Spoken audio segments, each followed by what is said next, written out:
So President Trump blames the media for creating this rift between him and the intelligence agencies.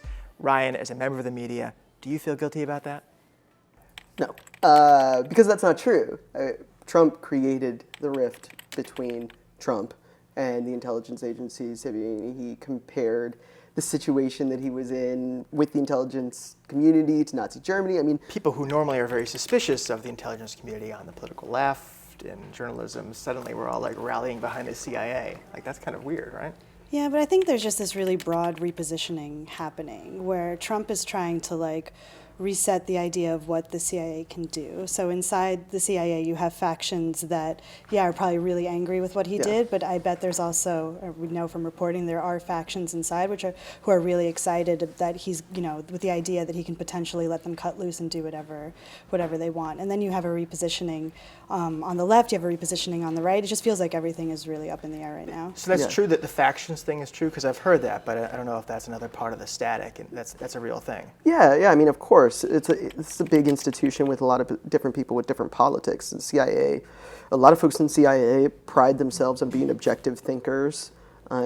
They come down on political issues in different ways, and for sure there are conservative folks in CIA who are going to look at what's happening and feel like they're being let off the leash a little bit. But we have to remember that the way in which the whole sort of torture scandal broke out in the mid-2000s, I mean, that impacted CIA folks in a major, major way. That was traumatizing for a lot of the sort of front lines CIA personnel that are out. This is like the waterboarding stuff. The waterboarding stuff. I mean, people who were working on, who weren't involved in torturing people, but who were swept up in the sort of suspicion, the cloud of suspicion that hung over everybody that was working there. That traumatized people. So I think there's a good amount of folks in the agency who are looking at what's happening right now and seeing a possible redo of, the worst elements of the Bush administration for them, which was them being caught up in doing things that they could potentially be dragged into court for.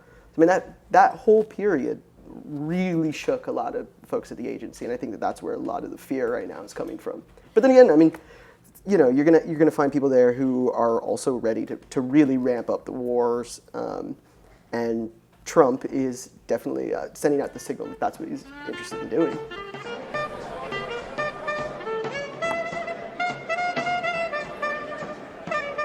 I want to ask you to dump your notebook on the table this time until we have a few more drinks, but like, what are you working on, or what part of this story do you feel you have that hasn't really made it to the mainstream yet? Like, what aren't we getting that we should get about what's going on there? I mean, the thing that I'm really interested in understanding is the way in which sort of the familiar elements of the war on terror, the agencies, the sort of operations, surveillance, all of that sort of stuff, I think there's a real possibility of it being turned inward. Mike Flynn's book, National Security Advisor Mike Flynn, one of his core sort of principles in his vision of the way that this fight is going to play out is that it starts at home and it starts domestically.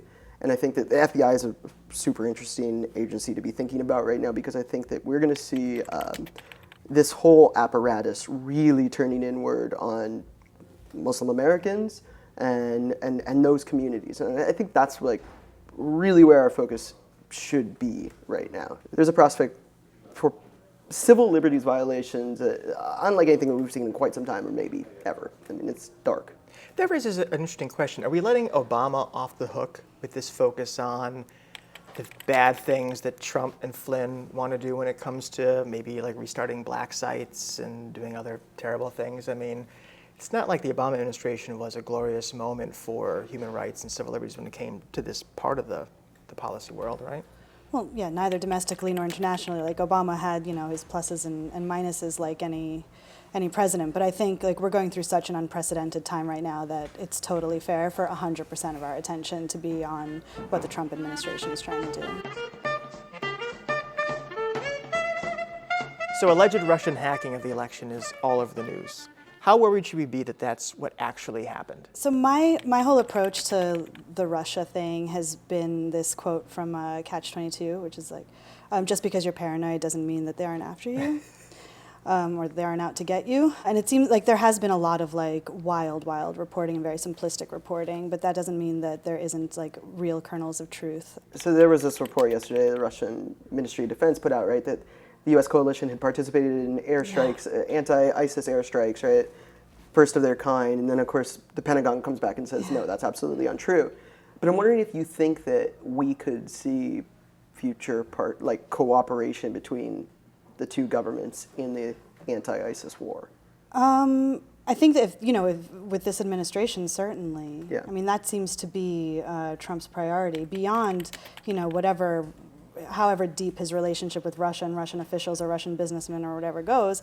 It does seem like he wants to have a realignment, and that his number one priority isn't necessarily, like justice in Syria. Yeah. It's, killing Islamic terrorists. And if the Russians can convince him that that's what they're doing, then yeah, I think you can totally see that kind of alignment. How do Russians feel about Putin? Are there decidedly different camps? Does he represent some sort of a welcome break for enough people that they've put their faith in him? Like, how does he stand in the body politic there relative to what Trump is to us? It's really similar to what you have in the U.S., where you have a fairly large number of people who really, really welcome Putin, welcomed him when he came in and welcome him now. He's a break from like a chaotic past, drunk Yeltsin. He's someone who represents law and order, and who represents Christian values. Like, there's definitely a faction of the population, a pretty large part, that believes that, just like with Trump.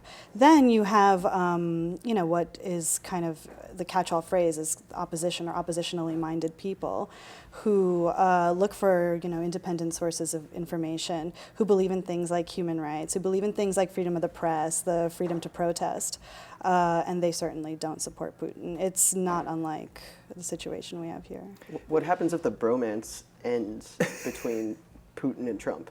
Well, that's the interesting thing, is like, it's going to be interesting to watch how does Russia exist without having the U.S. as an enemy. For so long, Russia's been able to say, like, evil America is screwing with our elections and with our politics and whatever, and now that that doesn't exist, what are they going to do? We're seeing, like, this hints of an interesting realignment in Russia where they're now starting to put the blame on, like, the deep state in the U.S. and saying that really, it's like the spy agencies in the U.S. that are looking to undermine Trump. So, maybe that's what you raised something that I think hasn't been talked about enough, the discussion about potential Russian interference in our election.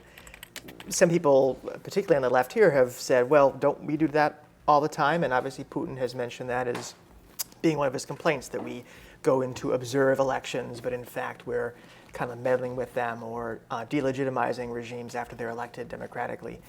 Is there any legitimacy to that complaint on his part? I think there's a lot of ways to answer that, but for me, the most important thing is just because the U.S. does it doesn't make it okay. And if we're critical of the U.S. doing it, doesn't mean that we should say, well, then it's fine for other nations to do it. We should hold our government to account and other governments to account. Do you believe it? Do you believe the accusations in general? I mean, Miriam could answer this question better than I can, because I'm in no way a Russia expert, but anything could be possible at this point, right? Like, look at where we are right now. Who knows? I don't know. What do you think? Putting aside the question of hacking and stuff like that, as someone who follows Russian politics and Russian media and Russian troll campaigns and all that stuff, and have been since well before the election campaign even took off, you did see a lot. The Russian government definitely came down on one side, and they wanted a certain outcome. And I think actually the outcome wasn't necessarily the election of Donald Trump. It was just pure and utter chaos, and they kind of got that. So one question I have, and others have too, is we have this massive intelligence apparatus, which ideally is supposed to tell us about things before they happen or when they're happening, but it seems to be telling us about this after it happened. So why weren't we able to stop it? Do we have the capability to stop this kind of thing while it's happening so it doesn't actually mess up an election?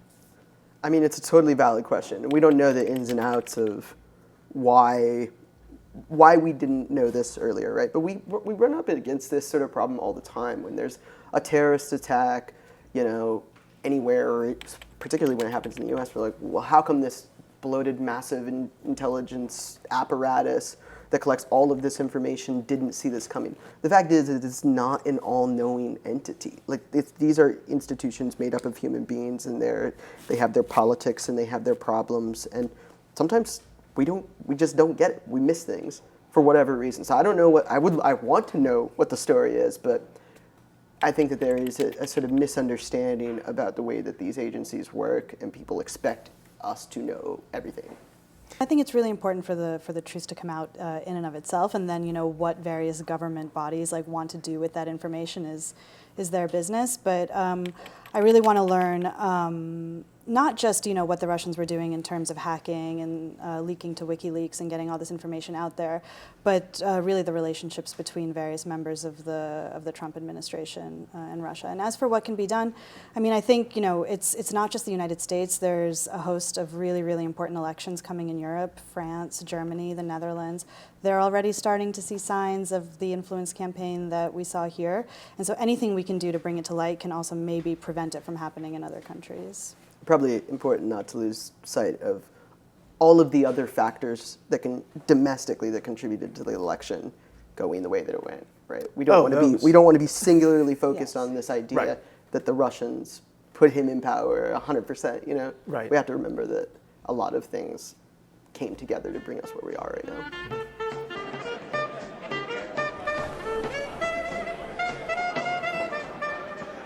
Let's talk about Trump's picks for national security. Were you surprised by any of them?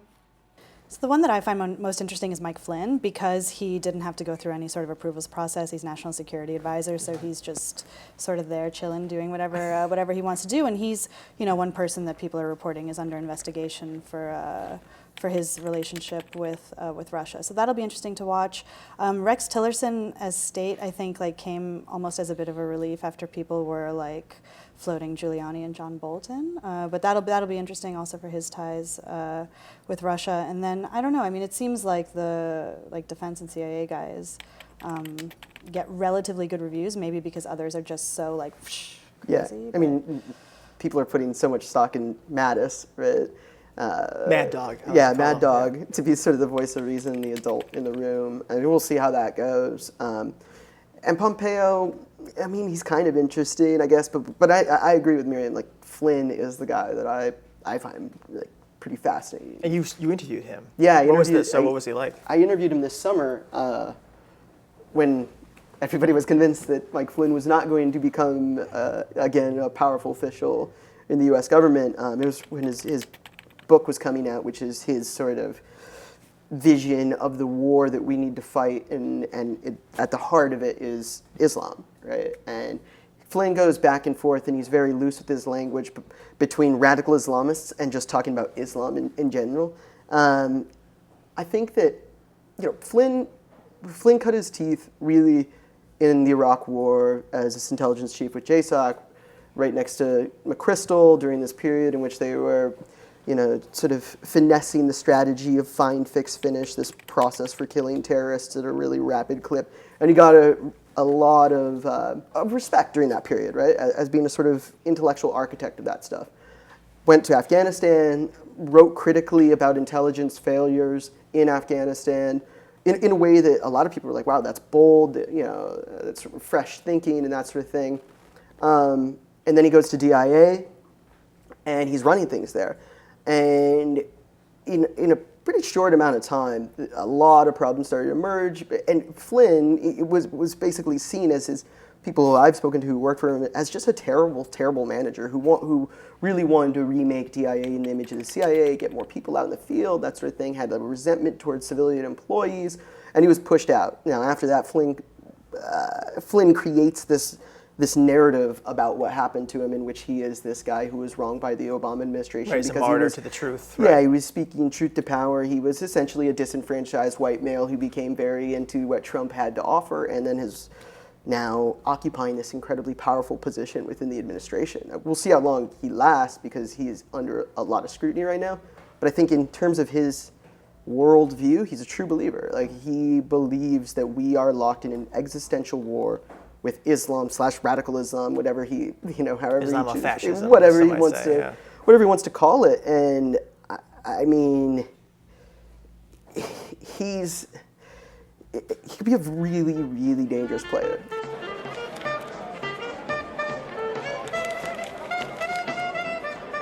national security has always involved an element of running up against secrecy rules. In the first few days of the Trump administration, a signature has been closing down avenues of information, EPA, social media posts and press releases from different agencies. Under President Trump, how are journalists supposed to cover national security? The job got harder under the Obama administration. More leak investigations than any other, all previous administrations combined, and that directly impacted national security reporting, right? So I anticipate a continuation of that sort of problem, and probably it's going to get worse. And for people in government who are inclined to share things with the media, who we need, they're taking a serious risk, and I think we need to understand that when people do that sort of thing, it is really critically important, and it's critically important that we protect them and understand, what they're contributing. I think that it's going to be absolutely vital for people in government to maintain contact with journalists and keep us informed on what's going on, but it's going to require organizations, journalistic organizations, being prepared to go to bat for their sources, to protect their sources, and to know how to protect their sources. And given all of the communication that we do electronically, that requires some amount of education for reporters and sources. But I think that's going to be the sort of face of things going forward. I think people are going to speak up, but I think this administration is going to try to find them too. Do you think your approach will be different in the Trump era versus the world before? I think I just endorse entirely what Ryan said. Like, we've just, doubled down on thinking about communicating securely with sources, making sure that, everyone kind of knows the rules, and just being incredibly careful, and also being ready and being open to receive the information from the people who will inevitably dissent at all levels from this administration. What do you think about the signal that Obama sent? Not that precedent will be followed, but by commuting the sentence for Chelsea Manning, but not for Snowden. He was criticized by opening the door to people who were going to blow whistles on the right. Some people thought he didn't go far enough. Does that send a signal about the tolerance of dissent and whistleblowing? Is that relevant in the Trump era? I think Trump is completely rewriting the rules, and I think it would be difficult to think of a world in which Trump takes lessons from Obama. We're in just totally new territory here. So I guess one of the questions is, does this new era, this new president, require some change in our tactics, our approach? Buzzfeed's release of the dossier about President Trump obviously has raised that issue. Do you think your personal methods change at all? Do you think that conversation is the right one to have now? I think, it's always the role of the media to act as a check on power. That was true with Obama. It was true with Bush. And it'll just all the more so be true with Trump. In terms of what we're doing differently, I think we're getting ready for potentially some battles ahead. We posted a job for another First Amendment lawyer and stuff. So getting ready, for challenges. And as for the dossier, to me, that was much more a reflection of the new media environment rather than necessarily a reaction to Trump. It happened to be about him, but the reason we published, it wasn't to stick a finger in his eye, Do you think the media will cooperate with each other when it comes to issues that affect access for everybody? People have raised this question about the White House briefings and whether if somebody is lying to you or refusing to take questions from the mainstream press, you just leave the room and deny them the platform.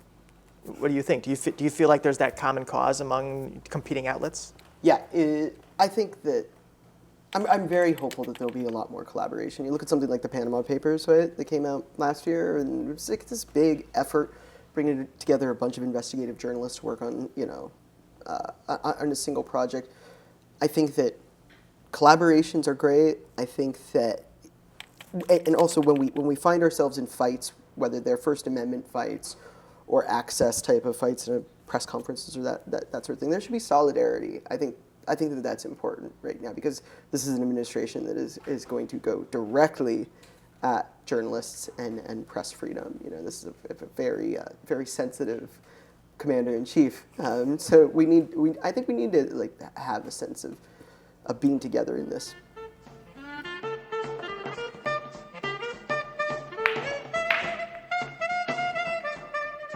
So for the moment, we're going to dispense with all notions of solidarity or teamwork, and you guys will be pitted against each other in a highly competitive drinking game. We acknowledge that while we focused on President Trump and his dealings with the foreign world and his foreign policy, other presidents have also said interesting things about the rest of humankind. I am going to read you quotes. I'll tell you what they are about, and you will name the president who uttered them. Or in some cases, perhaps the candidate who became president. So we'll start with this one. I looked the man in the eye. Oh, Bush. I'm sorry. So, About that's Putin. unfair. All right, everyone should drink. You cheated, so you drink, and you should drink because we should How all am drink I for that one. cheating? Well- I know that quote. You have to give the man a chance to answer. If you answer correctly, you don't have to thought drink. this was Everyone else competitive. does. Okay, fine. I'll read the whole quote, and then you can answer. I looked the man in the eye. I found him to be very straightforward and trustworthy. We had a good dialogue. I was able to get a sense of his soul. Bush. Very good. Well done. About whom?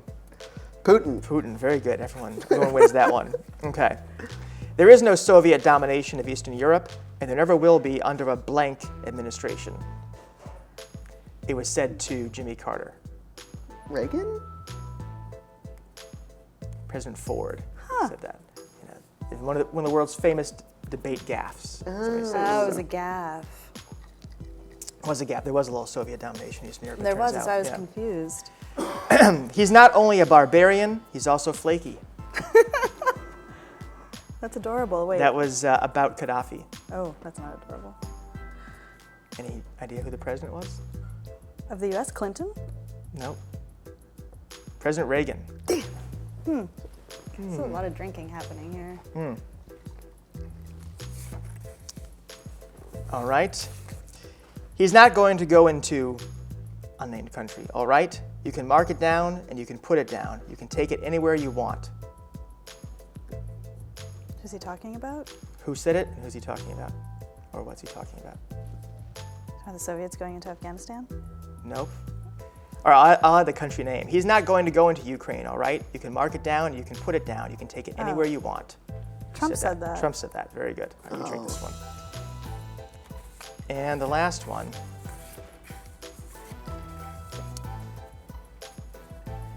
When the president does it, it means it's not illegal. Ah, Nixon. Talking about Watergate. Nixon. Right, very Yes. good. Let's all toast that. Here's to President Nixon. Oh. Bomb these people.